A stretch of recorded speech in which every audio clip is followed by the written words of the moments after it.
New York One News. This is a Campaign 97 special presentation, a Democratic mayoral runoff debate. Here's Roma Torrey.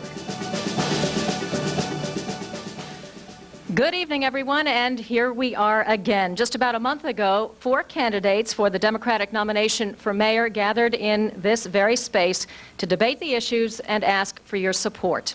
But in last week's primary, none of them got enough support for a clear victory. So now 2 candidates are faced with a runoff. It is the very first mayoral primary runoff in 20 years.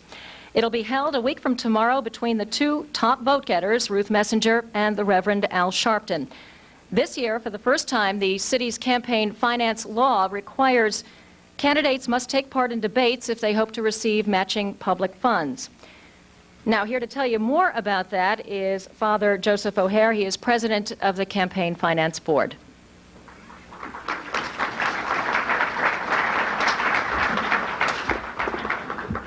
Welcome to the first ever runoff debate for mayoral candidates held under the auspices of the New York City Campaign Finance Program. The 2 candidates who appear here tonight have both chosen to participate voluntarily in the Campaign Finance Program, and by agreeing to accept limitations on contributions and expenditures, in turn they receive matching funds to help finance their campaigns. This year, for the first time, candidates who receive matching funds, those running for citywide offices, must also participate in a series of debates. Information about the candidates and the debates can be found in the voter guide, also published and distributed by the Campaign Finance Board. Campaign Finance Board selected as sponsors for tonight's runoff debate New York One, WNYC Radio, and St. Francis College. We hope you'll find the debate helpful.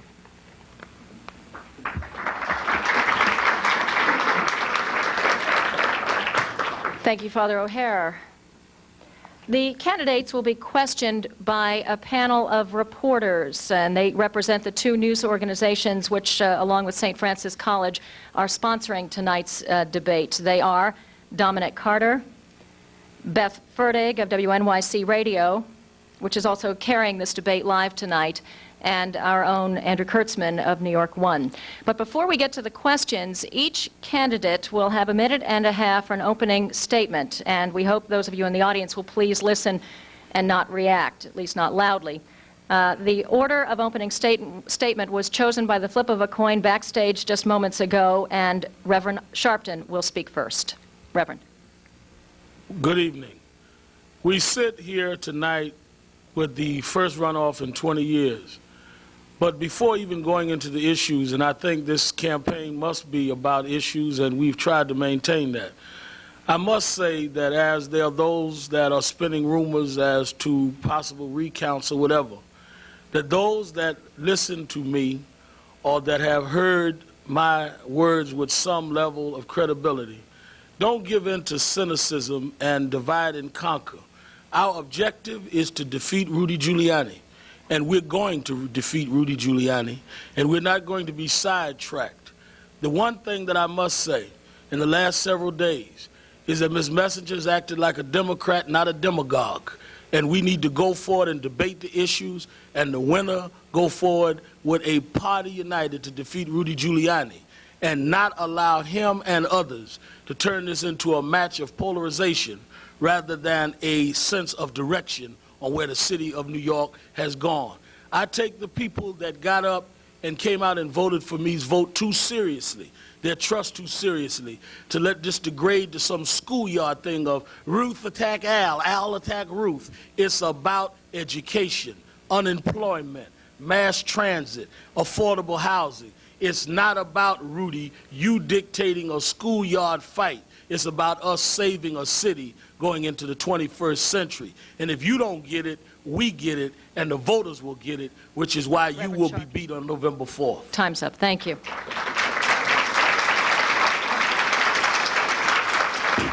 Ms. Messenger? Thank you. It's 1 week until the Democrats choose who will challenge Rudy Giuliani to be the next mayor. Regrettably, this campaign is being pushed into name-calling and finger-pointing. This morning, we woke up to this.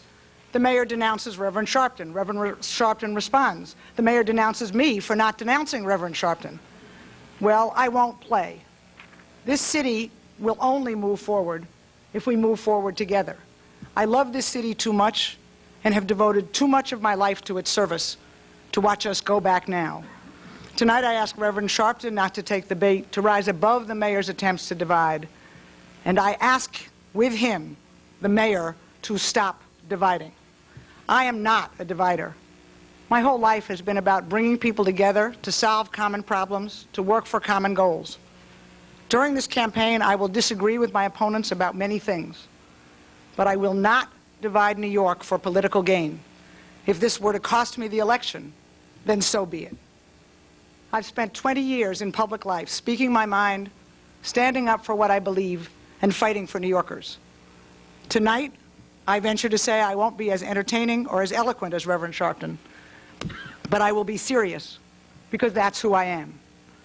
I'm not good at one-liners, but I'm great at solving problems. I get knocked down, and I get right back up again. I am a New Yorker, and I care very deeply about this city. Reverend Sharpton says he can fly. Knowing him, maybe he can. I can't fly, but I sure can run this city. Thank you. Thank you, Ms. Messenger.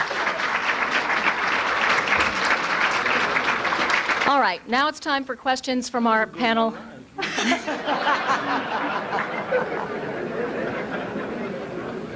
Now it's time for questions from our panel of reporters.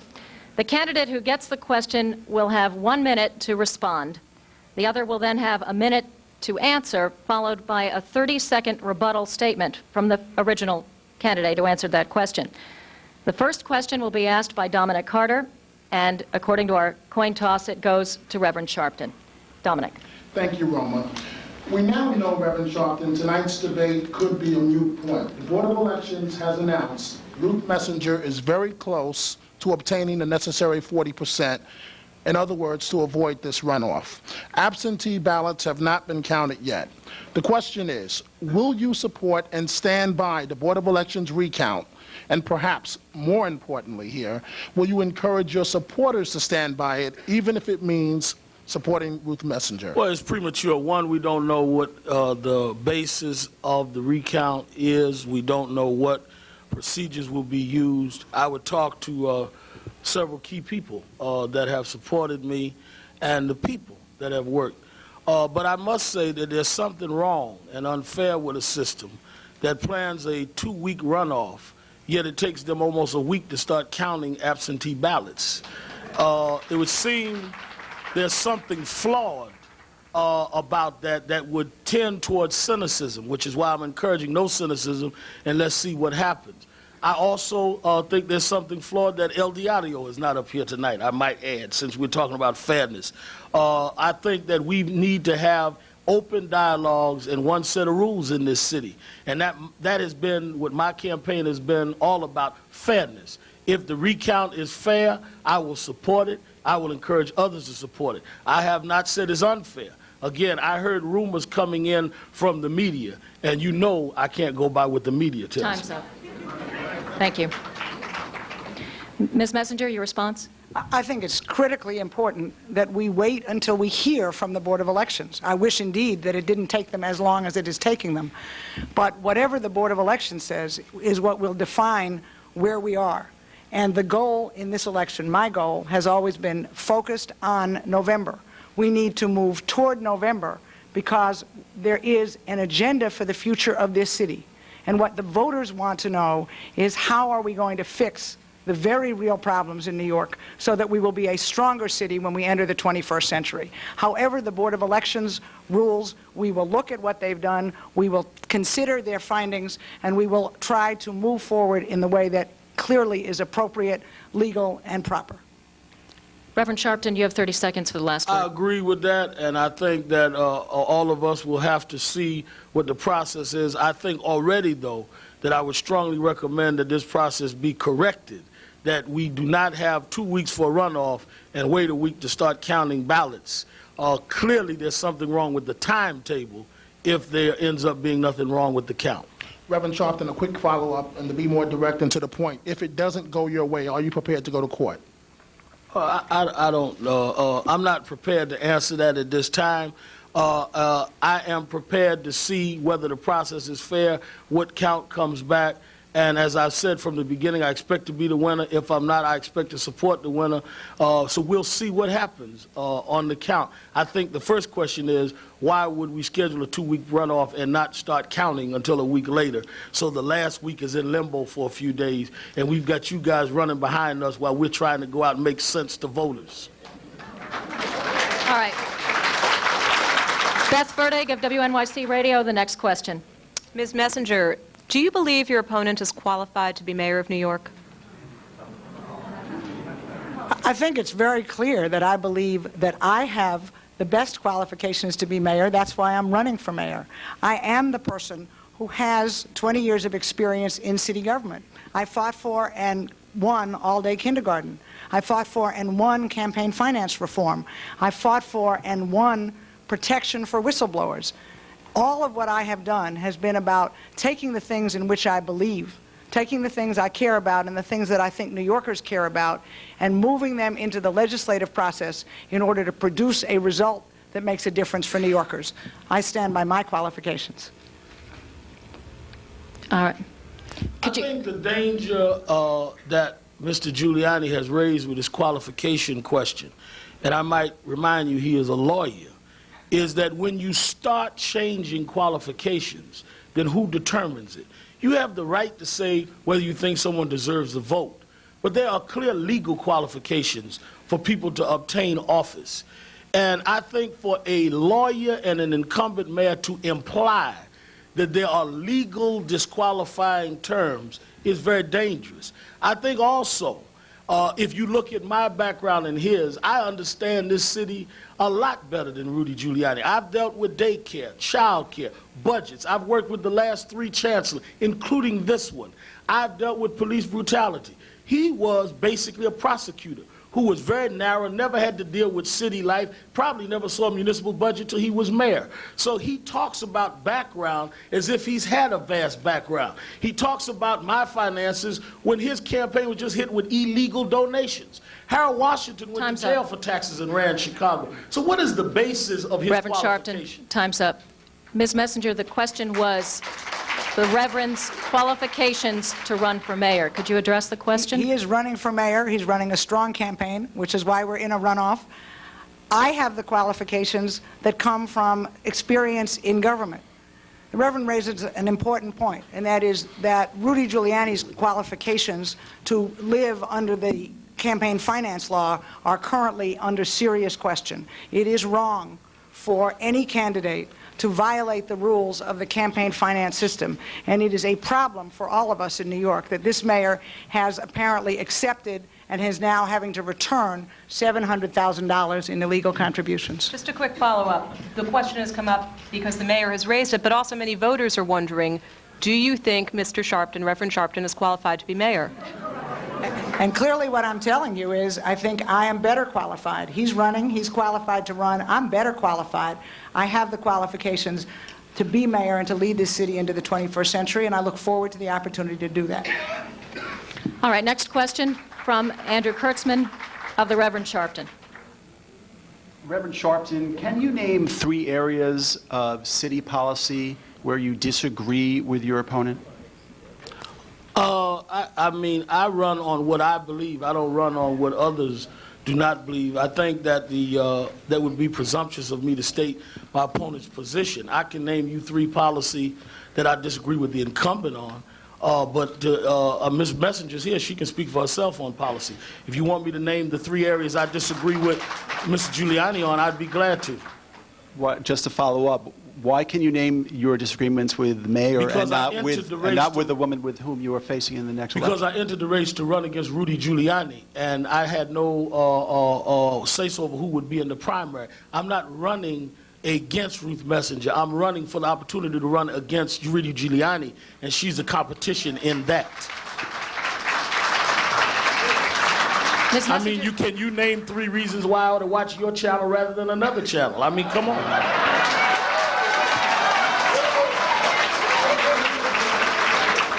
Ms. Messenger, would you respond?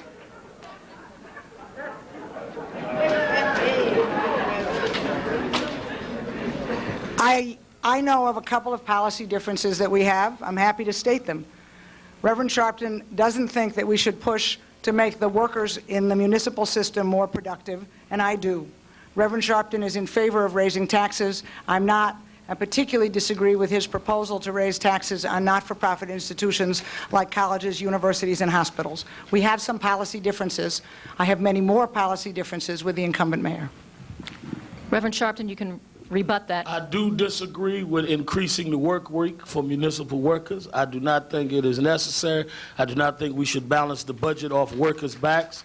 And I did say that if we needed to deal with revenue raising after we dealt with commuter tax and after we dealt with stock transfer tax, that I agreed with the proposal that we would look at not-for-profit property tax above $10 million. I'm not talking about just any nonprofit institution, and I'm talking about that as a last resort after we deal with commuter tax and after we deal with stock transfer tax.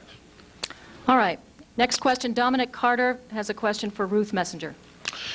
A, rate schools chancellor Rudy Crew's performance. B, you've already made clear that you may not want Mr. Crew around during your tenure if elected. But why would you want to reopen the wounds of a chancellor search now when the system is just recovering from the last one? What I've said, Dominic, is I have to have a school's chancellor who shares my concerns. I want to be sure that I have a schools chancellor who believes it's wrong that 88,000 children don't have seats in classrooms. I want to be sure that I have a schools chancellor who will fight to reduce overcrowding, who will fight for the additional dollars to be sure that class size in the early grades is reduced to 25. And I know that I don't want a schools chancellor who injects him or herself into politics. I'm glad the chancellor has stopped his political involvement in this campaign, because my beef is not with Rudy Crew. It is with Rudy Giuliani's education policies. It is with a mayor who has taken $6 billion out of the school system, a mayor who is spending less per child now than we were when he became mayor, a mayor who claims that a reading school where more than half the kids in this city don't read at grade level. Messenger. It's a terrific achievement. My beef is with the mayor. Time is up. Ladies and gentlemen, also, if you could refrain from the applause because our time is very limited tonight. Reverend Sharpton, you can respond. I think that Rudy Crew, in the judgment of many, has involved himself in politics. I think that he has refrained of late. I was one that testified the night he was elected. I supported his coming. The mayor supported others and compromised on Rudy Crew. I think we need a chancellor that will stand for standards. I think we need a chancellor that will force teachers to teach and superintendents to make sure those teachers bring standards up per school district. We need a chancellor that ought to be speaking now about these one-language-dominated tests that have just come down from a federal level, which is, again, why I wish El Diario was on the panel, because we need to talk about Spanish-speaking students in this city. So I think that we need a chancellor that will advocate on behalf of the children and make sure they're educated, and whether or not that would be Rudy Crew would be based on an evaluation of where we are with the students. Roma, a quick follow-up. Yeah. Ruth Messenger, I didn't hear a evaluation of Mr. Crew's specifically performance and whether or not you would want him to go if elected. And that, again, depends on where he is on my agenda. If this is a schools chancellor who will fight for higher standards for kids and for teachers, who will hold teachers accountable if they're not teaching, if this is a chancellor who will work very hard to create professional development, if this is a chancellor who will, in fact, insist that we lease space, that we build new space, that we create real seats in real classrooms for kids and not leave them in hallways and stairwells and bathrooms, then he might well be my chancellor. It depends where he stands. All right. Beth Fertig has a question of the Reverend Sharpton. A two-part question about police. If elected, would you continue Mayor Giuliani's emphasis on low-level quality-of-life crimes like the focus on arresting squeegee men? And also, would you consider bringing back William Bratton, the police commissioner who was forced to step down under Mayor Giuliani? I would continue the drive for quality of life, low and high, because I think you've got some high quality of life criminals, like some of the lobbyists that hang out in City Hall. But I think that there is absolutely nothing wrong We're trying to make sure people are not harassed, that we do not have certain spots that are popping up in residential areas that are explicitly using, in my judgment, obscene type of behavior to generate income. But at the same time, I think that that must go all over the city. I notice in certain areas, particularly housing developments, I've not seen an intensity on quality of life. It's not like they are concerned about the quality of life of people that live in certain areas of the city. I would do it in all areas. Would I bring back Mr. Bratton? I would much rather bring back Ray Kelly, a person that would equally keep crime down and police brutality down at the same time. I don't think you have to choose between. Time is up. You can have both at the same time. Time is up. Thank you. Ms. Messenger? The vast majority of police officers in this city are doing a very good job, and we rely on them to keep reducing crime. The quality of life effort launched by Bill Bratton, and even more, the managerial and deployment changes launched by Bill Bratton have made a difference and have helped to reduce crime in this city. So obviously, I would intend to continue those. But I want to be very sure that we stop suggesting that there is some kind of false choice here. It's not the case that in order to be tough on criminals, in order to go after quality of life crimes and other more serious crimes, that we have to tolerate a level of police brutality. We do not. And we must have a commissioner who understands that, who will work with the mayor, with a civilian complaint review board, with an independent commission to be sure that those police officers who cross the line, who think they have a license to cross the line, understand that they do not. All right. Thank you. Reverend Sharpton, you have the last word. I think that we must very seriously deal with how policing will continue in this town. I think that we must very seriously deal with the fact that in order for police to be effective, they must also be trusted. And we must have a commissioner that sends a signal to criminals at all levels that crime will not be tolerated, but that sends a signal to police that brutality will not be tolerated, and they are servants of the public that ought to be supported, not under suspicion because of the acts of bad apples who they don't rid themselves of. Thank you. Good timing. I usually do. You could take my job. Next question, Andrew Kurtzman of Ms. Messenger. Ms. Messenger, with all that said, I think it goes without question that the reason that Mayor Giuliani is as popular as he is now is that he has brought crime down dramatically. What assurance can you give New Yorkers that you can keep crime down to the levels that he has managed to get it down? I have a 20-year record in my time on the City Council of fighting to be sure that the largest possible number of police officers are on the beat fighting crime. Right now, that's an area that has eroded in this administration. We have, according to the State Controller's report, 800 police officers who aren't working as cops, they're working as bureaucrats. I believe that is wrong. I believe we need to hire civilians so our police officers are on the street.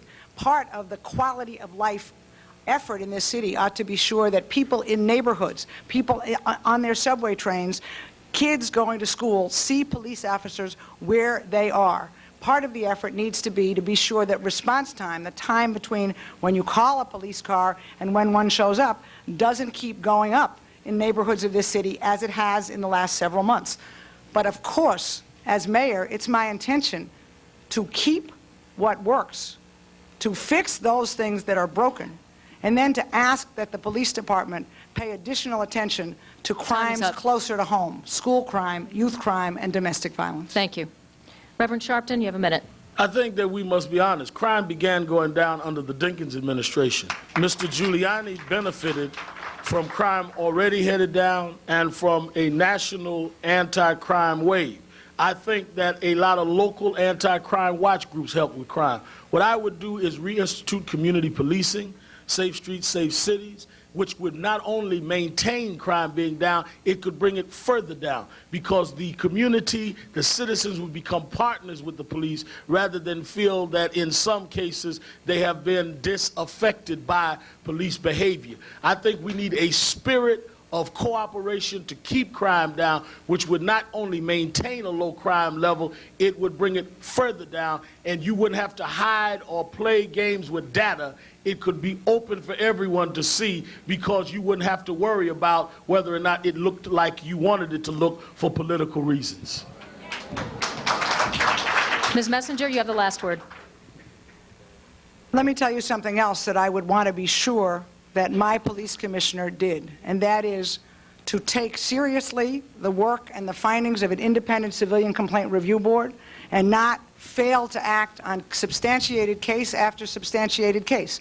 I want to be sure that this city has a police commissioner who understands that you can be tough on crime and tough on police brutality, that you can provide police officers in those communities, that you can get community policing recognized as a serious career path in the police department, so that police officers are where parents, young people, transit riders want to see them. Thank you. Dominic Carter, question for Reverend Sharpton. Reverend Sharpton, why should the citizens of New York trust you with the budget, given your own financial problems? Why is raising your tax problems a racial code word? The mayor says, in part, that's one of the reasons why you're not qualified to be mayor, because of the tax situation. He also says that's a racial con job. Well, first of all, I've paid taxes every year. I received a tax bill based on the government, state government, trying to prosecute me unsuccessfully, and we went in dispute after that over the penalties. I just paid this year almost $9,000 in taxes. I'm paying on taxes right now. We turned over $7,500 the other day. I am not one that does not pay taxes. I dispute unfair penalties and unfair ways we were treated. What we ought to ask is why the State Attorney General's office spent hundreds of thousands of dollars on a tax case that he got nowhere, and then turned around and penalized me for it. So the people ought to trust someone that says I'm not guilty of a criminal act and proves he's not guilty of a criminal act, and then they turn around and fight civilly. Mr. Giuliani is accused of illegal donations. I'm not being accused of anything illegal. I'm being accused of something at best in terms of late taxes or penalties. The thing about the racial code, first of all, the first persons that raised that were other columnists. And I'm Reverend not saying Sharpton. I shouldn't answer taxes. Reverend I'm saying Sharpton. qualifications. Reverend is a code Sharpton, word, you can not taxes. you can respond to that in your rebuttal then. You promise? Yes, I promise. Ms. Messenger. I believe that people ought to pay their taxes. I pay my taxes. Most of the people watching and listening to this program pay their taxes. I think it is important that people pay their taxes. Your question was about experience to handle the budget. Now, I noticed that Rudy Giuliani said that you needed to have lots of experience with a budget to be able to handle the municipal budget. Well, he's had experience with 4 municipal budgets. I've had experience with 20, so I guess that makes me more qualified. I have worked as an expert on this city budget. I have been able to identify where there is more than $1 billion in money that could be saved by modernizing the city, by changing some of its work rules, by consolidating agencies. I have the expertise to work with a $33 billion budget and make it produce more for the taxpayers, more bang for everyone's buck.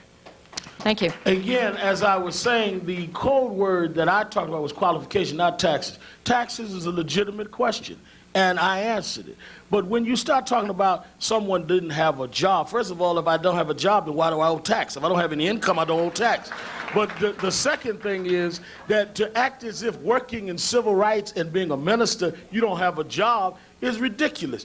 And thirdly, I think that clearly Mr. Giuliani was trying to send signals that people that I have dealt with all my life understand clearly when we're told we're not qualified. Yes, people have the right to vote against people, but qualification is a much different connotation. Time is up. I just want to ask one follow-up to Ruth Messenger. The question was, why should New Yorkers trust Reverend Sharpton given his financial problems? And I didn't hear your response to that. Well, but Dominic, what you need to understand is that I am running against Reverend Sharpton. So what I'm going to tell you is why I think they should trust me, because I want to have their votes. I do believe that I have the qualifications and the experience to handle this budget, to use the power of the mayor to make the changes that I think are important for this city for the future. Reverend Sharpton? She doesn't have to explain that until next Wednesday morning. Should they trust Reverend Sharpton? They'll make that decision at the polls a week from tomorrow. All right. Beth Fertig has a question for Ms. Messenger. While we're on the subject of the budget, despite new tax revenues from the profits on Wall Street, the city's budget deficits keep growing. The latest estimates I've read project gaps totaling $10 billion through the year 2001. How would you reduce the deficit over the next 4 years if you're elected mayor, Ms. Messenger? And would you raise any taxes at all? No, I've said I would not raise taxes because it is my belief that right now we are not using people's tax money nearly well enough, nearly efficiently enough to justify our raising taxes. I will not raise taxes, and in fact, they're taxes that I believe ought to be lowered or eliminated because I think they are impediments to growing the economy of this city. And a full elimination of the commercial occupancy tax and a drastic curtailment of the city's unincorporated business tax would in fact help new small businesses and new entrepreneurs go into business and stay into business successfully. And one of the things that does is to expand the economy of the city, create some of the jobs we need, and increase the revenues that are coming into the city. You're right to point out the structural imbalance. It is very, very serious.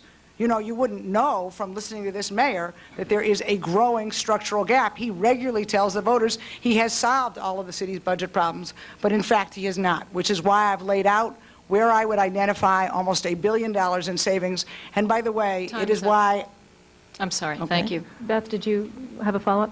No. I just wanted to know, and maybe you could answer this in your follow-up to Reverend Sharpton, where you would identify the savings. Okay, I have identified savings in talking about agencies that ought to be consolidated. I've identified parts of the city's work that I believe ought to be put up to competitive bid, because I know that in cities like Indianapolis and Philadelphia and Phoenix, the municipal workforce has introduced bids suggesting that they can do the work for lower money with no cut in wages, but simply by telling us how to do it more efficiently. And I'll tell you something else. This city needs a mayor, and I will be a mayor, who goes to Washington and goes to Albany and doesn't ask that they not give us our fair share of education dollars or that they not give us our fair share of Medicaid dollars. That's what Rudy Giuliani did, thereby increasing the city's debt. I will be a mayor who fights for every penny of federal and state money that we are entitled to and more. All right. Thank you. Reverend Sharpton. I think that clearly the goal of the next mayor, and I intend to be the next mayor, would not be to raise any city residents' tax at all. In fact, I concur that we should have as a goal to reduce the commercial rent tax and sales tax. But I do think that we need to find revenue in those that are not fairly investing in the city they enjoy. One, commuters. I think that when you have a city that has a 0.45 tax rate, under 1% for commuters, if you raise it up to 1%, you raise $500 million a year. I also have said that I would entertain stock transfer tax. James Brady says that would raise somewhere like $1.4 to $5 billion a year over $5 billion over a course of time. We need to be able to find new revenue, and we need to find it from those that enjoy the city but invest their tax dollars elsewhere. So it takes the burden off of city residents while others come in from the suburbs, enjoy the city, and leave and invest in those schools. Thank you. And invest in those services. Thank you. Ms. Messenger, you have 30 seconds. As I've said, I'm opposed to those tax increase proposals. I believe that they would harm the people who are doing business in this city and that they would exacerbate one of the most serious problems that we have in New York today, which is an unemployment rate that has hit 10%. I would want to work not to tax not-for-profit institutions, universities, and hospitals, but to treat them as the serious parts of this city economy that they are, and to help them with their growth plans, because they are one of the ways in which we make more money for the city of New York. Thank you. Very good. Andrew Kurtzman has a question for Reverend Sharpton. Reverend Sharpton, last week you pledged to reduce the average size of a public school class to 20 students. How are you going to do that? How long will it take, and how much will it cost? I agreed with the goal you're talking about at the rally that we attended in the Bronx. I think the goal would be to reduce class size to 20 students because, one, that is conducive for learning. I said at that time, we need to reinvest in the capital budget, earmarking money for school construction, and we need to immediately search and find in school districts available city-owned property that is not in disrepair, that can be used immediately and renovated for classroom space. We do not have a goal of classroom size. We are not using city-owned property for classroom size. It seems that this administration is content with using backyard, reconverted, I call them glorified outhouses, when you have some city-owned property that I think can fairly be used in a temporary basis to educate students while we try and reprioritize school construction money toward the expansion of what is available space towards school children. Just to ask a follow-up, the question was how long it would take and how much it would cost. I think that the question of length of time, I'm not prepared to answer, because I think that we first have to look at how we would adjust the construction money out of the capital budget and adjust the real data of where school overcrowding is and is not, and not deal with the information of what we've been given about busing and all of that. I think that an intelligent appraisal by the central board on the attachment of monies that would be specifically towards school construction after we've made a serious analysis of available city space, which we do not have now, then I can give an intelligent timetable. If I'm saying that we want to use available city-owned property, and we do not know, because this administration is not going after available city property, how much property is available and what could be used, how can I give you a timetable without first assessing what available city property could already be used to these students that need this relief? Does that mean you don't know how much it will cost either? No, it means that we have to assess, put on the table, all of the city property that is available to come up with an intelligent answer. Before you can decide what you are going to order at a restaurant, you must first be able to read the entire menu. Ms. Messenger, your response. I want to start by making sure that everyone understands the severity of this problem. Parents putting their kids in first and second grades of 34, 36, 37 children, a ninth grade biology class with 45 young people. A common practice now in the most overcrowded districts to put 2 full kindergarten classes into one room. That's 50 kids with 2 teachers. Now, Rudy Giuliani gave a speech 2 weeks ago in Staten Island and said, in many overcrowded classrooms, children learn better, and in many undercrowded classrooms, they learn worse. I'm telling you, that is rubbish. And what we need to do is aim for a ratio of 1 to 25, kindergarten through 3rd grade, because that is the only way in which we're going to be able to help more of our children develop the essential skills they need for the next century. Now, here's how you do this. You do it with a full, thoroughgoing program of school maintenance and repair. The mayor dragged his feet forever on spending the money that the council appropriated for that purpose. We're out of time. Andrew, did you want to? Yes. Is Reverend Sharpton's goal of 20 students in a class realistic? I think we better start with 25, which will take some serious work and some serious lifting, but I've suggested where the dollars are in the city budget to lease additional spaces, to make school repairs, to use city and state buildings, and to begin a serious program of school building that is targeted to the most overcrowded districts in the city. Reverend Sharpton, you have 30 seconds. I think, again, the goal must be something that the city is going toward. There is no goal on the table now. I think once we assess what is available to us, I think once we assess how we can utilize what is available and then come with an intelligent forecast on what it will cost, we will not only have a timetable, but we'd be moving toward that. I think the problem is that there is not even a goal that has been established, let alone a timetable or a dollar figure that has been given by this administration. I think this administration must be challenged on that, and the way to challenge them is to retire them. Thank you. Please keep it down. Thank you. Dominic Carter has a question for Ruth Messenger. Unions are a traditional base of support for Democratic candidates, yet the head of the largest union of city workers endorsed Mayor Giuliani, and many smaller unions endorsed your former rival, Sal Albanese. Why aren't you getting more support from the unions? Could it be that these union members and their leadership feel that Mayor Giuliani is just simply doing a good job? You have to ask the union leaders why they're making the decision that they are. I'm very proud of the union support that I do have.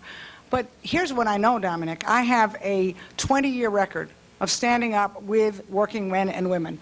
I believe that what they want is a city in which their neighborhoods enjoy an increasing and improving quality of life, in which the public services on which they and their children and grandchildren depend are improving, not deteriorating. I believe that the members of unions, both public unions and private unions, are interested in a mass transit system that works where we don't keep paying more and more because the city has removed its funding, that they are interested in a school system that will educate their children, in a public college system to which their young people will have access to get the degrees and to allow them to become economically independent.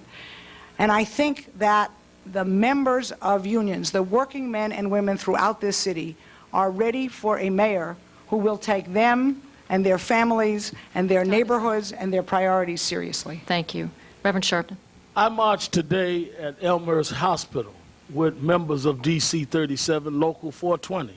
I do not think the endorsement of the president of DC 37 will be able to deliver the membership of DC 37. I think that a lot of union leaders are speaking for themselves. They will not be speaking for their rank and file. Who does unemployment hurt but the members of the unions? Privatization, who does that hurt? I think that there is a big difference between a union leader holding a press conference and union members going to the polls. When union members go to the polls, they will vote labor's interests. And those interests are to vote against a mayor that has supported big business, downsizing, and privatization at the expense of workers, at the expense of union members. And I don't think because you buy the top in some way or another that you can bring the body along with it. Ms. Messenger. The other thing that the working men and women of this city understand is that one of the single biggest problems for New York in its future is our unemployment rate. The fact that we have an unemployment rate of 10%, twice the national average, is a huge drag on our economy, but it's terrifying for individual workers. Every working man and woman will remember that when Swingline Staple Factory said it was going to Mexico, and 450 people lost their jobs, and 450 families were faced with not having enough money for rent or food, Rudy Giuliani said, actually, the city comes out rather well. Excuse me. Well, my focus is not with the city, it's with those families who lost their jobs. Time is up, Ms. Messenger. Dominic, you wanted to follow up? Given what each of you have said, therefore, did Stanley Hill endorsing Mayor Giuliani sell out his membership? I don't think it represents the interests of his members. More important from my point of view, as I look at Tuesday, September 23rd and Tuesday, November 4th, is that he does not represent the votes of his members. Well, I would say this, again, Local 420 is one union that has endorsed me. I was out there with them today. You know, it reminds me of somebody grabbing a bag at a party, and when they get home, they open the bag and found out there's nothing in it. I would like to be with Mr. Giuliani election night when he opens up the bag Mr. Hill handed him and finds out a lot of hot air is in the bag. Beth Fertig has a question for the Reverend Sharpton. At last month's debate here at St. Francis College, you said the Democratic Party has to make a decision, and I quote, on whether we want to be imitation Republicans or Democrats who represent the disaffected and disenfranchised. Reverend Sharpton, do you think Ruth Messenger has lived up to or betrayed the long-held values and traditions of the Democratic Party? Well, again, I think that you go for trying to bait me into Ms. Messenger. Of course, I think I've represented those traditions best of candidates, and I have respect for Ms. Messenger. I certainly respect Sal Albanese. I think that Ms. Messenger, on her worst day, is better than Rudy Giuliani on his best day. So my disagreements with her should not in any way give comfort that I think that in any way Mr. Giuliani would be a better person to represent the traditions of not only the disaffected and the disenfranchised, but people that work every day, people that try to raise their families every day, some middle-class people that live in Springfield Gardens whose sewers have been backing up for 4 years. A lot of people that are looking for a party that stands for them. I think the Democratic Party must be challenged to be that party, to return to that type of commitment and dedication. And I hope this process will make all of us grow and be more committed to that. Thank you. Ms. Messenger? This city needs a Democratic mayor. We need a Democratic mayor because a Democratic mayor will care about children.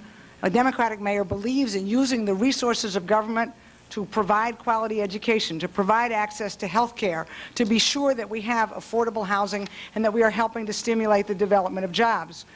I will be that Democratic mayor, and I think it is time to get rid of a Republican mayor who has pursued Republican policies of cutting education and cutting mass transit, who has pursued Republican policies of privatizing public hospitals and privatizing public housing and disparaging people in need. Rudy Giuliani is one with Bob Dole and with Al D'Amato. I think this city needs a Democratic mayor, and I hope to be that mayor on November 5th. Beth has a follow-up. Just as a follow-up, though, I'm just wondering if you think that the values and if the party itself has evolved at all, because your positions have evolved over the years, Ms. Messenger, and you no longer support, for example, commercial rent regulation. Your views on developments have changed. Do you see yourself evolving with the party? Do you think the party is going in a different direction? I think that the measure of being in public office and having had a vast amount of experience and having been able to make legislative and budgetary changes that work for people requires that I grow and mature, and that when I change my positions, I tell you what those changes are. But I am entirely within what the Democratic Party continues to be all about, which is people who believe that there is a purpose for government, and that what it is that government should do is look out for those people who otherwise would be left out of the share of the wealth. We need that kind of intervention in this city because we have 45,000 children a month who are turned away from soup kitchens and food pantries, because we have 10% unemployment, because we have serious problems that our Republican mayor has failed to address and is too often busy sweeping under the rug. Reverend Sharpton. I think clearly that I have said throughout this campaign that we must have the party stand for what the principles for which it was founded, the principles for which it brought America the New Deal, the New Frontier, supported the Civil Rights Movement. I come out of the rainbow wing of the party. I've said all along that we cannot continue to have a city that when we need to tighten our belts, we give it, we tell those that are working class to tighten their belts, and we give a way to store the big business with tax abatements and all kinds of things, and we are not concerned about average people. We must return to that party. All right. Andrew Kurtzman has a question for Ms. Messenger. Ruth Messenger, many voters still hold the Tawana Brawley episode against Reverend Sharpton. Reverend Sharpton claims that it is just a small piece of his past. So let me ask you your opinion. Do you or don't you feel that his actions on that matter qualify him or affect his qualifications to be mayor? I disagree with Reverend Sharpton on that issue, on that case. I was never convinced of the story as it was presented to the public. As I've told you before, I disagree with Reverend Sharpton on matters of city policy and on matters of principle. I disagree with him, and when I disagree with him, I say so. And does it affect his qualifications to be mayor? No, it is something that he did that I don't understand. It doesn't make sense to me, but it is not Reverend Sharpton. It's something he did, and I disagree with him. Reverend Sharpton, you want to respond? If someone taking a position on a case that you or the public or a jury disbelieves, then Rudy Giuliani would have been disqualified from being mayor in the first place. He lost most of the cases he brought before a jury, and he spent millions of dollars of taxpayers' money in trying to prove cases that juries didn't believe. So if you're talking of qualifications, then what would be the law? If you represent a case that a jury rejects, you're disqualified. Well, then Rudy Giuliani should move out of Gracie Mansion tonight. Ms. Messenger, you have 30 seconds. I think that the issues that concern the voters are where the candidates for mayor want to take this city in the future. The voters need to know what is our plan for the city, what is our vision for the city, and what is the experience that we bring that will convince them that we can do it. And that is why I continue to say that these debates and all of these discussions need to be about what it is that we will do. I know what I will do to help small businesses grow and to create a job linkage so that when businesses get help, they will create jobs. Thank you. Andrew, you have a follow-up? Follow-up. Your last comment confused me. It's not Reverend Sharpton, it's something Reverend Sharpton did. What do you mean by that? That indeed, I have many disagreements with Reverend Sharpton and with Andrew Kurtzman on issues of policy and on issues of principle and on things we may have done. Those are disagreements. That's how we all get along in the world. If I only voted, well, I'll tell you what Barney Frank said. When Barney Frank was in Congress, he said, the only elected official that I've ever met with whom I agreed on every issue was myself, and that was before I had served for 2 years. All right. Dominic Carter now has a question for the Reverend Sharpton. Reverend Sharpton, would you serve in a Messenger administration? And for Ruth Messenger, would you serve in a Sharpton administration? Would I serve in a Messenger administration? One, I'm running to be mayor. I'm not looking for a job in another administration. And I think that it's presumptuous of you to offer me a job in another administration.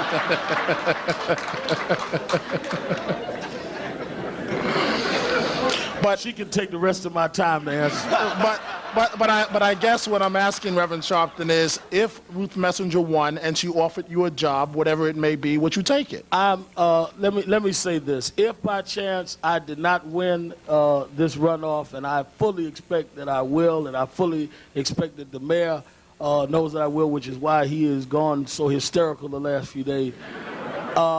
But if by chance I didn't win, my role would be to try and see that Giuliani-ism leaves this city. I would not be trying to get a job in anyone's administration. I'm not trying to broker a job anywhere.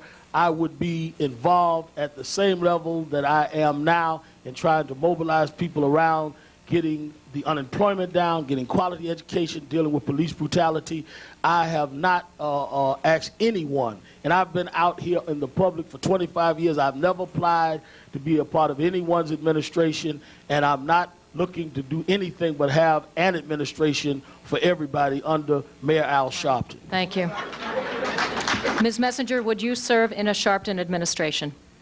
I like the independence of being an elected official responsible to the voters. I look forward to being responsible not just to the voters in the borough of Manhattan, but to the voters in the entire city. But the question was, would you serve I in know, a Sharpton Dominic, but, you know, were I to answer this hypothetical question, knowing Reverend Sharpton, he would really jump on your right to offer me a job in his administration, and besides which, I'm going to have the administration, not him. Plus, look at this resume for press secretary from Andrew Kurtzman to me. Cheap shots. You going to talk about cheap shots? I'll get you on the show.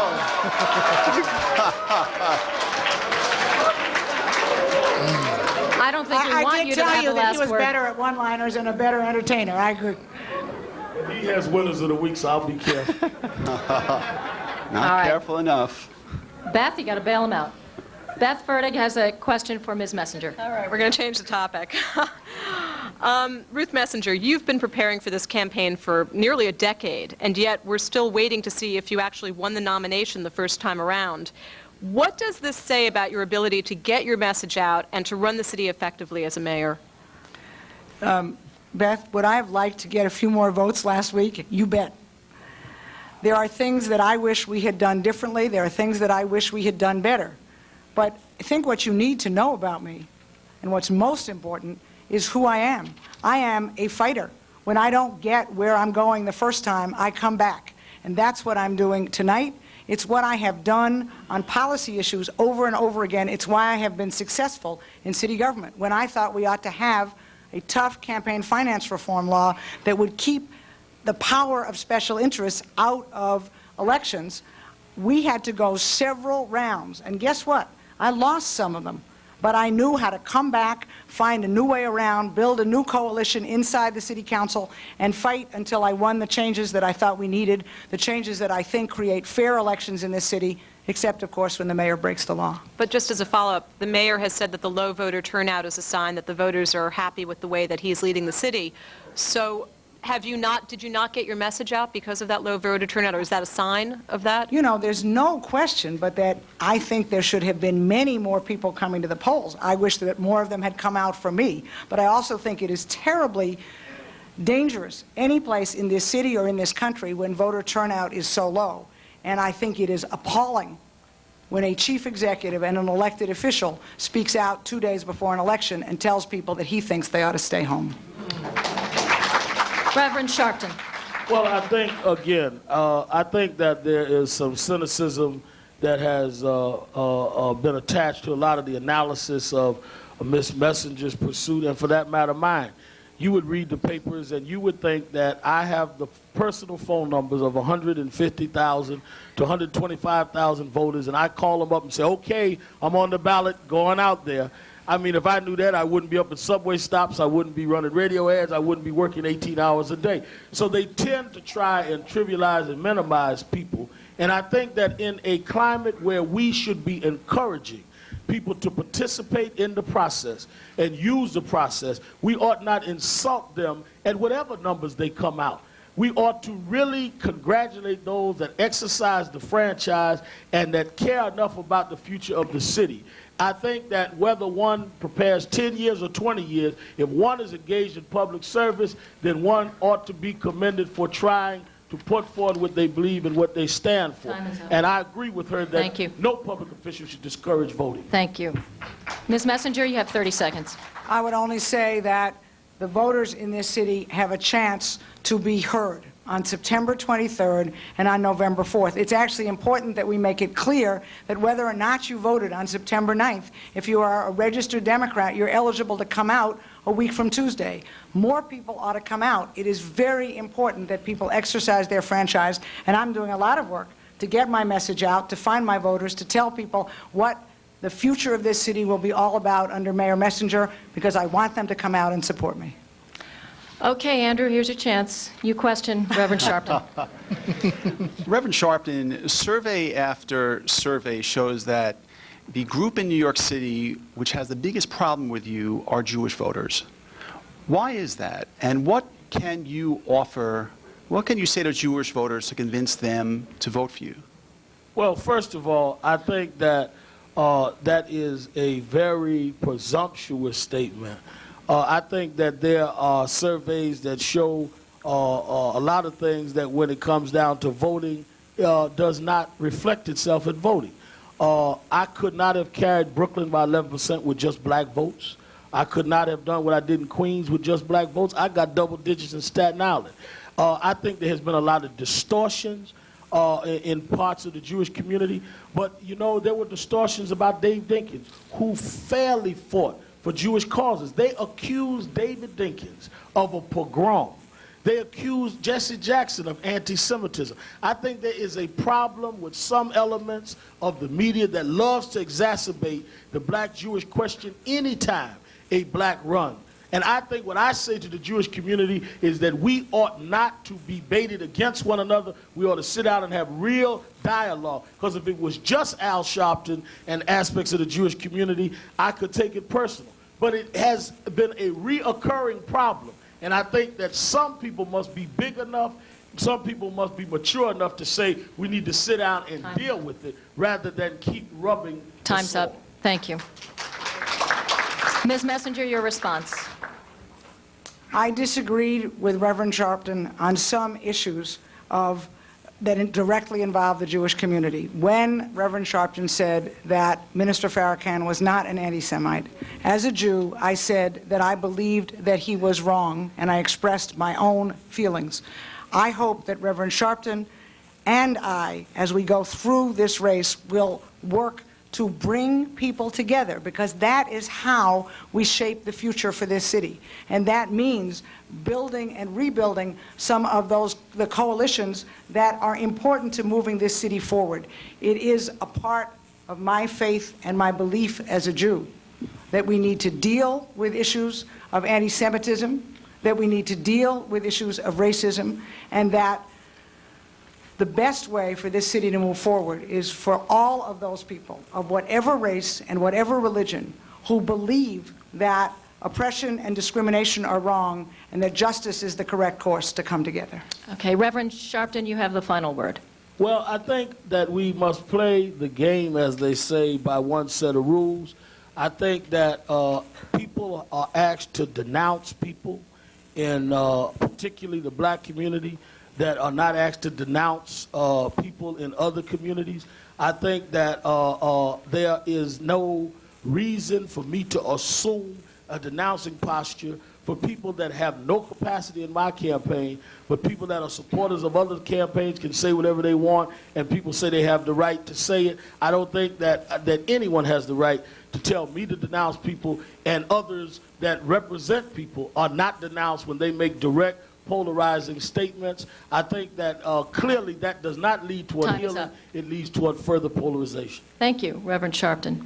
All right, that concludes this portion of the debate. So I want to thank the panelists. I think they did a wonderful job. All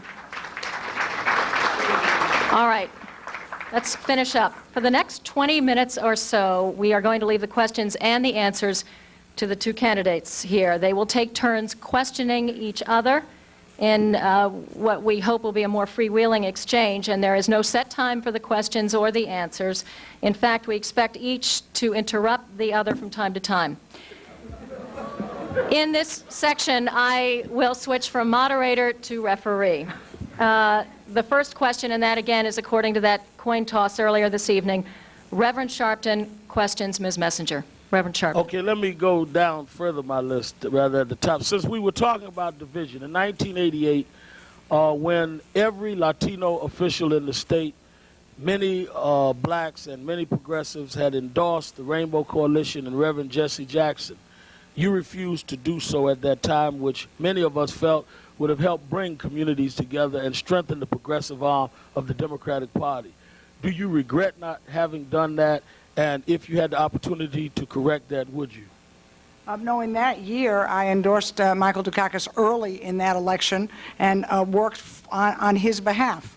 But I do agree with you that the politics of the future cannot be the politics of division. And so when we choose different candidates, I have to assume that we will respect each other enough to allow those differences in choices, and nevertheless to find other issues on which we can work together. I worked with a great many of the people who were part of that coalition when we formed a majority coalition to broaden out the representation of the City Council. That was an effective effort in this city and a successful effort, and I'm proud of my participation in that, as I am proud of all of the endorsements that I made during the last 20 years of candidates, quite diverse, some of whom I might add won, and some of them did not.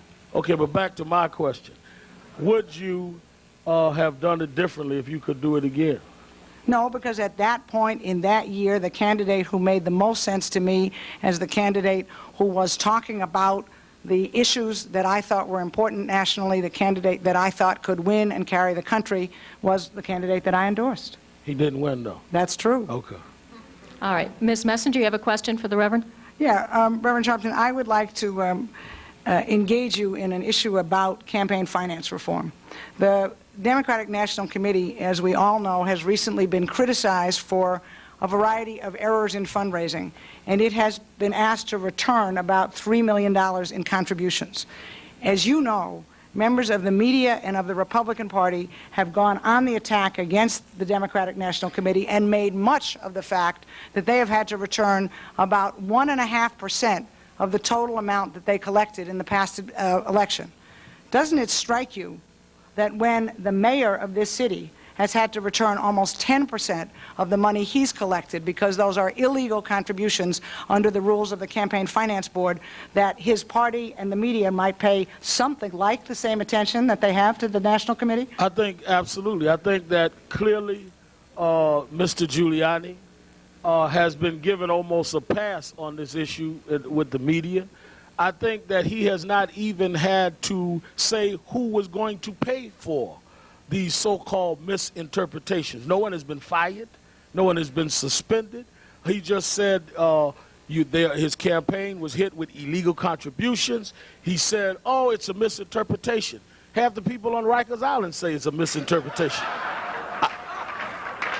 I think that people need to follow the letter of the law, and I think clearly when you see problems at that rate, it warrants a lot more attention, a lot more concern. As I've said, the issue of my personal finances is a legitimate issue. It's not a disqualifying issue, but it's a legitimate issue. But it is certainly even more legitimate issues to deal with a mayor's illegal pattern that no one to this minute has paid for. No one has been terminated or suspended. I think that is also a legitimate issue. Reverend Sharpton, you ask Ms. Messenger the next question. Ms. Messenger, I think that one of the things that you have raised throughout the campaign has been your concern about overcrowding of the schools. If you were in the next administration, what would you recommend that the chancellor do immediately in the first 100 days about school overcrowding? I know you mean what will I do as mayor. And as mayor, what I will do, indeed, on the very first day, is to begin the inventory that identifies exactly which schools and which classes in which districts are the most overcrowded. Where are the schools where there are doubled up kindergartens? Where are the schools where children are using trailers in schoolyards so that there is no schoolyard space? And immediately, as we identify the worst overcrowding situations, I will expect my chancellor, when I am mayor, to identify alternate spaces and ways to relieve overcrowding, first on a short-term basis and then on a long-term basis, to ensure that class size goes down during that first school year, and that by September 1998 we have schools that have enough space for children so that every child in this city has a desk in a seat in a classroom that is not overcrowded. All right. Ms. Messenger, you have a question for the Reverend Sharpton. Reverend Sharpton, I don't know if you've noticed, but the mayor seems to think that he is part of this runoff campaign. I was expecting him to be here tonight. I gather that he actually told the press today that he was hoping that he could come because he had questions to ask. I'm interested in your observations as to the ways in which this mayor continues to bully and divide and polarize. We all know that he pushed out a schools chancellor, that he couldn't share the stage with a successful police commissioner, that he has regularly insulted opponents of his, people with whom he disagrees on an issue, and members of the press. Do you see him, as I do, as a divider? I think that one of the things that comes to mind when you raise that is that this mayor says that anyone that questioned him is divisive, as if he represents everyone in his race or everyone in his religion. You're not attacking everyone. You're attacking his policy, not even him personally. I think the fact that this mayor, who acted for 3.5 years like he didn't know my name and has spent the last 4 days trying to divide us, and then begins by saying that we are the same. He can't deal with diversity. No, we're not the same, but we're in the same party. Dave Dinkins and I was not the same, even though we're members of the same race in the same party. We have a right to be different without being contemptible and ugly and personal. We have a right to disagree without being disagreeable. And I think that that's what he lacks, in understanding that people can disagree constructively, that people can disagree and respect one another, that people can be different without name-calling and without being petty, because in the end, all of us have but a few years to serve and hopefully pass on to the next generation to make more progress. And I think that his lack of maturity in that level has polarized and divided the city. In '93, he accused a good man of a pogrom. He wanted to play the same polarization game with us this year. It won't work this year. We maybe will have tensions. We may have misunderstandings, but we will not go for going backwards. We will go forward, even if we got to go kicking and screaming. May I just ask a question? What distinguishes each of you from the other? This is our conversation. I'm the moderator. I'm sorry. Go ahead. I think it's obvious. I'm taller. I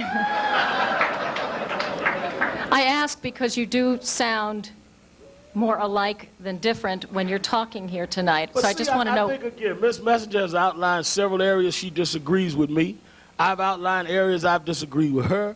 We've talked about differences from everything from municipal employees to Reverend Jackson to other things.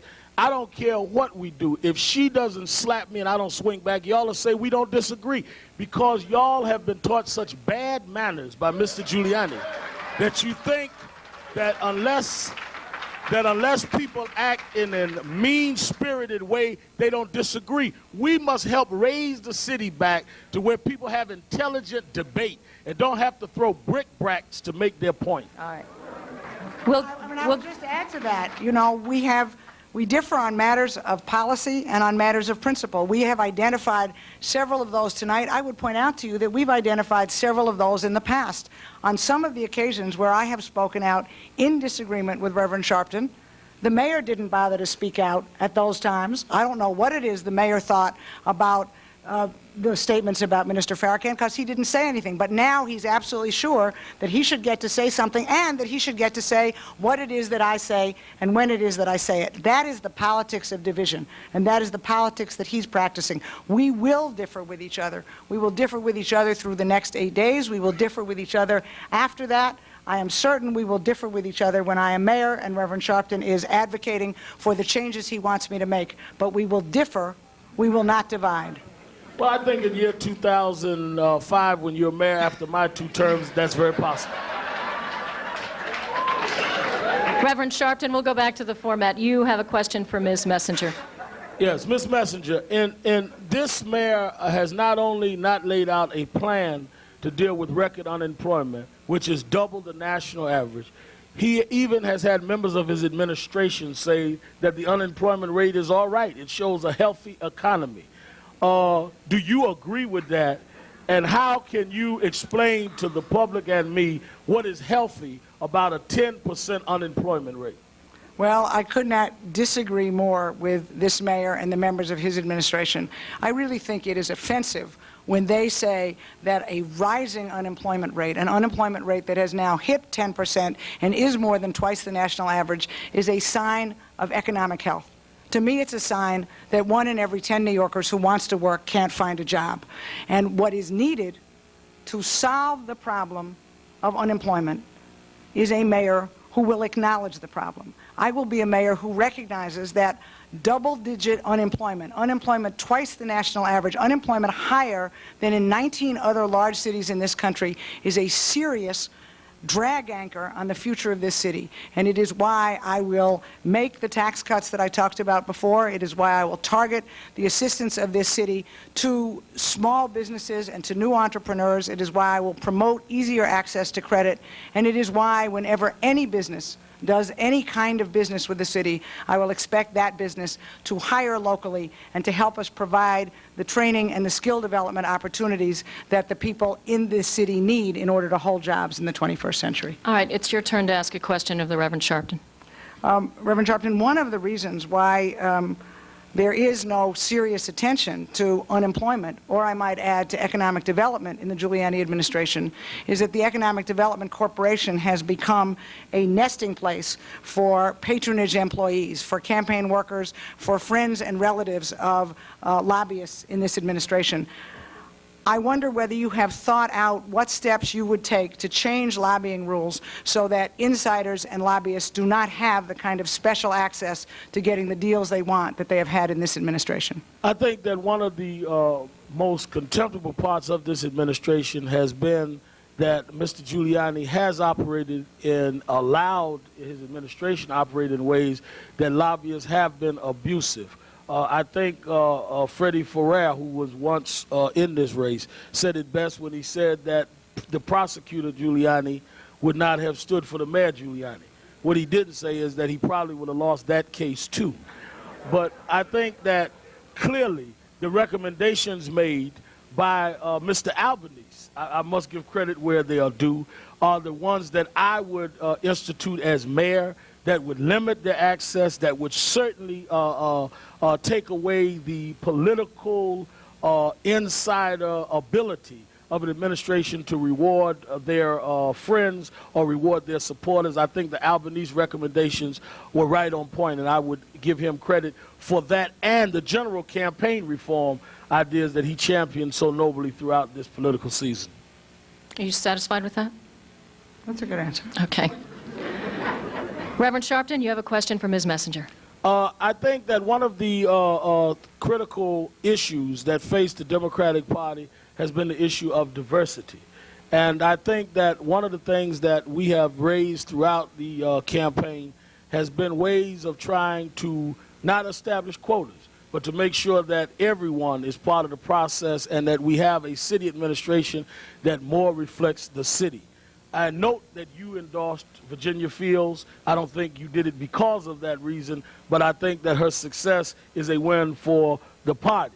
How would you recommend to party leaders that there be a more aggressive plan for diversity in terms of citywide and statewide tickets?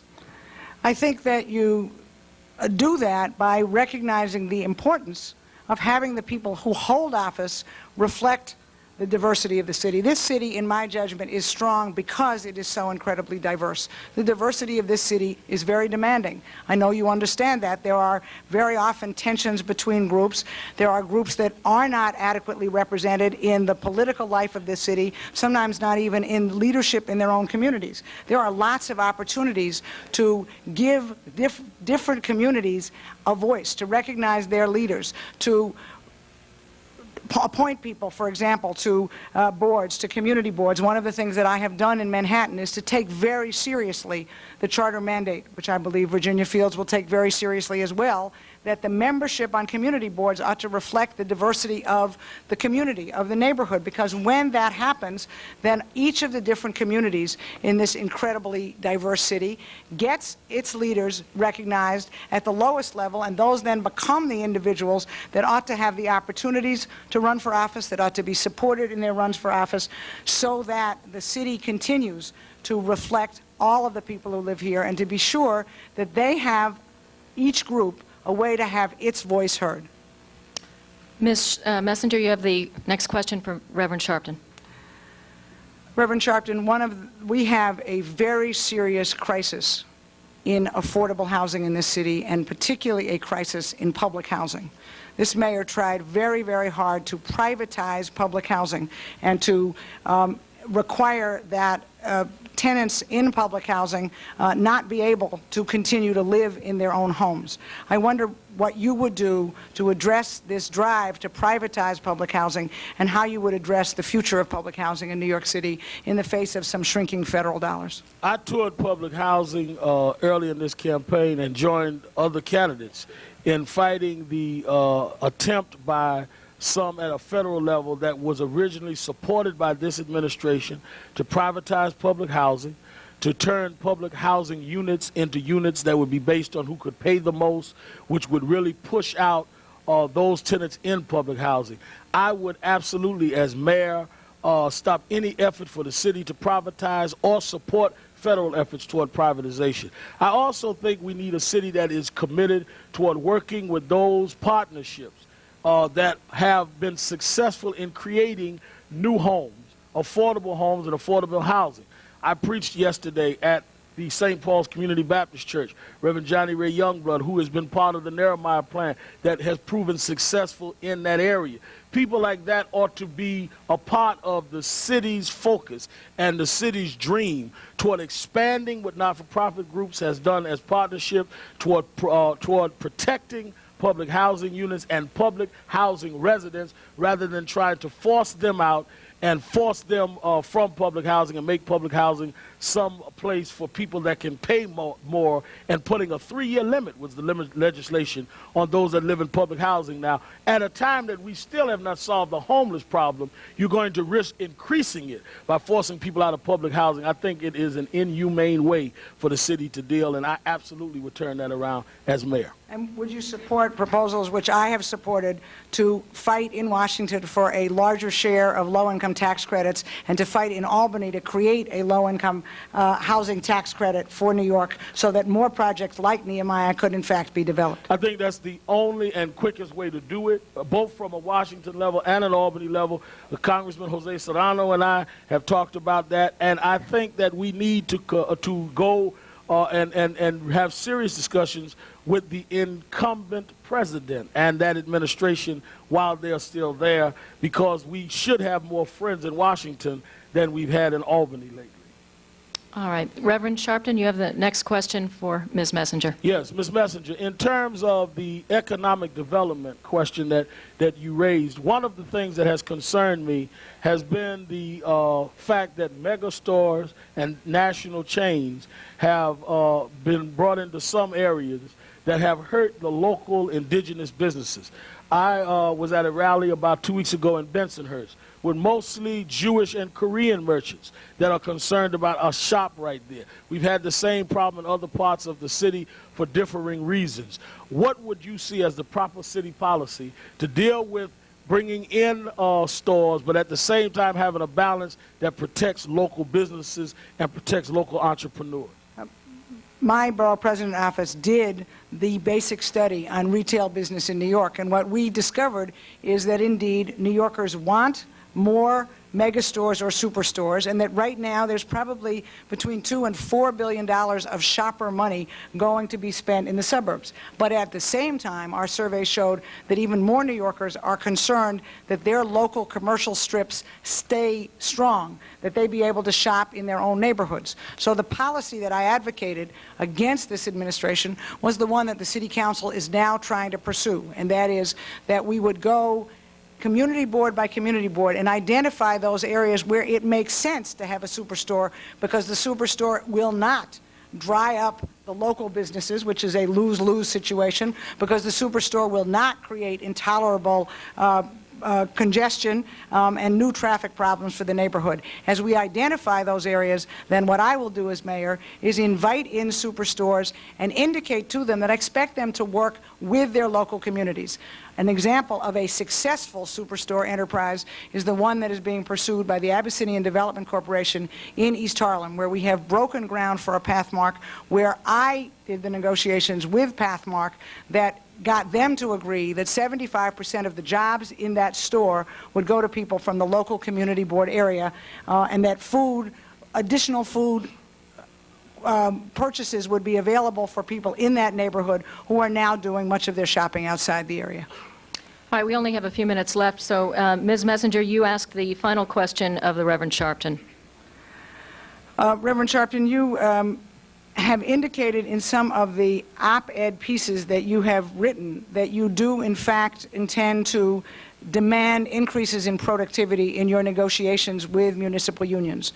You've criticized my proposal to consider some changes in the work week and the work rules, although I intend that that would be done at the bargaining table with some rewards for additional productivity. What I'm wondering is, if you reject my proposals, what are the specific productivity gains that you would seek? I would seek to have, as I have stated in the area of teaching, I would want to, in other areas, set productivity goals in terms of performance and in terms of results. I think that if you talk about it as a longer work week, I think to make someone unproductive work 6 days rather than 5, there's no magic to them working an extra day. If they're unproductive, they'll be unproductive for 6 days like they're unproductive for 5 days. I think the challenge is to make them more productive, to set a standard in terms of performance and set a standard in terms of how agencies must deliver goods and services. I would much rather negotiate that than to negotiate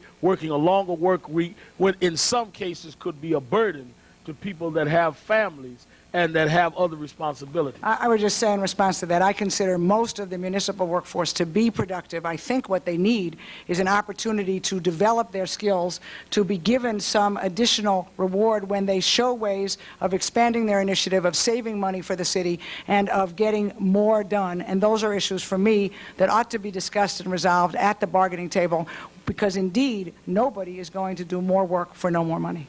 I think that is true, but I think at the same time that we must be very careful that we not send the signal that we're going to put our balancing our budget efforts on the backs of employees when there are other areas that I think have not come to the table with an equal investment in the city that I would opt to go after first. Oh, I agree, which is why I would pursue modernization and agency consolidation first. All right. Thank you both. That was fine. Now we're going on.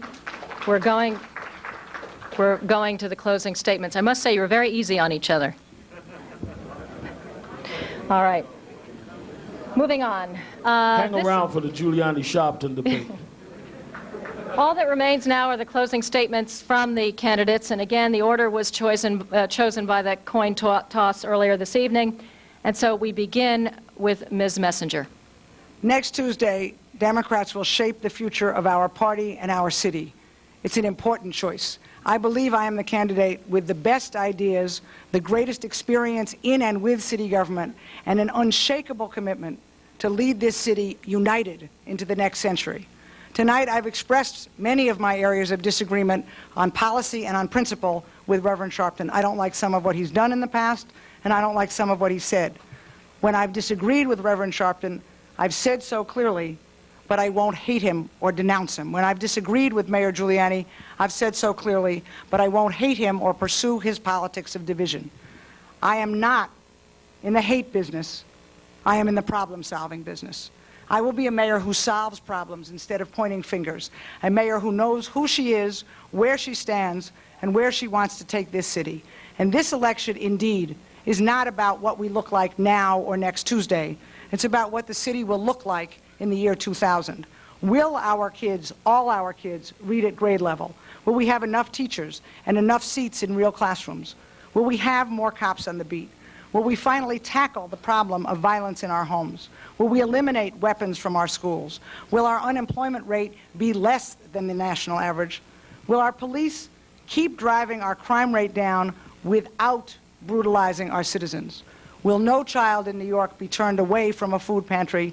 And will we finally do something about those people in this city who don't have homes? It is my intention to tackle these problems with my heart, my soul, and all my strength. It's why I'm running for mayor.